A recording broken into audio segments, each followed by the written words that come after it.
I would tell you the completion rates of individuals who are doing it on their own far exceed the corporate paid training. I believe because we have a training budget, but who's the training manager? How, are you just, oh, you want to take this course? Here's the money. We'll pay for it. Where's the follow up? Because there is a drastic difference between the completion rates when an employer pays to the self pay.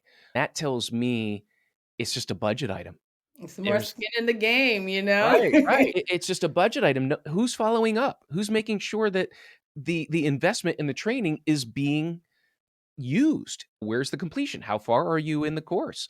This gets to the heart of what you were talking about with a training and development plan. It's not Yes. just a budget item.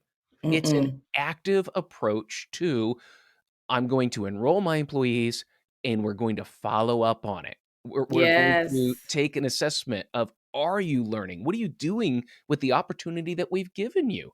I mean, that needs to be an essential component of it. I totally agree. It's really about creating that culture of learning right now. It's creating that culture, and that culture is continuity, sustainability, accuracy, and assessment. It includes everyone to be involved so that leadership is modeling this type of behavior.